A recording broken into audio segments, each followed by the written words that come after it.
नगर निगम की नेता प्रतिपक्ष द्रौपदी कोली ने सोमवार को जिला कलेक्टर से मुलाकात कर उन्हें ज्ञापन सौंपा। द्रौपदी कोली ने कहा कि पार्षद फंड से 22 लाख रुपए के राजकीय स्कूल में भवन का निर्माण करवाया जाए। इसके साथ ही उन्होंने अन्य कई मांगों को लेकर जिला कलेक्टर को ज्ञापन सौंपा।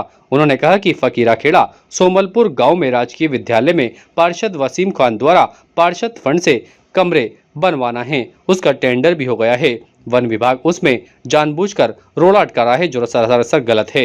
उन्होंने कहा कि जबकि ये जमीन पीडब्ल्यूडी की है और पीडब्ल्यूडी को कोई आपत्ति नहीं है, बच्चों का भविष्य अंधकार में पड़ रहा है, लेकिन जिला प्रशासन के कुछ महकमे जानबूझकर कार्य में रोड़ा अटकाने में लगे हुए हैं, जिसे बर्दाश्त नहीं किया जाएगा।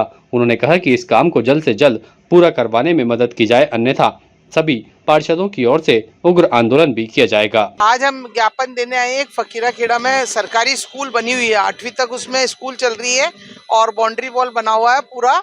तो उसमें टीचर्स ने और अध्यापकों ने कहा कि भाई बच्चों को जगह कम पड़ती है, बारिश में बेचारे बाहर भीगते रहते हैं, कई बार धूप में गर्मी में भी उनको बाहर में क्लास लगानी पड़ती है। तो प्रिंसिपल ने हमारे क्षेत्रीय पार्षद को कहा कि आपके फंड से थोड़ा बहुत काम करवा दीजिए। तो क्षेत्रीय पार्षद ने अपने फंड से 22 लाख रुपए का फंड इश्यू करके उसमें 2 कमरे बनवा रहे थे।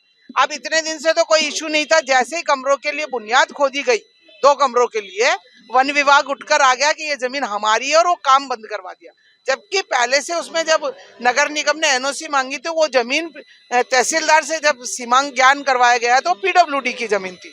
पीडब्ल्यूडी से भी हमने एप्लीकेशन दी, उनको कोई आपत्ति नहीं है, नो ऑब्जेक्शन सर्टिफिकेट उन्होंने हमको दिया कि हमें कोई आपत्ति नहीं है। और तब हमने काम चालू करा और अब उठा के स्कूल में वन विभाग आ गया कि ये कमरे नहीं बनेंगे। तो अगर ऐसे स्कूलों में अगर ऐसे काम नहीं करने दिया जाएगा, सरकारी स्कूलों को इससे उन्नत नहीं किया जाएगा, तो बच्चों के भविष्य से खिलवाड़ किया जा रहा है। तो हम ये चाहते हैं, हमने कलेक्टर साहब को दिया, लेकिन कलेक्टर साहब के लग रहा ऐसा है कि जैसे को उनके ऊपर कोई प्रेशर है, वो उसमें स्कूल नहीं बनने दिया जाना चाहिए।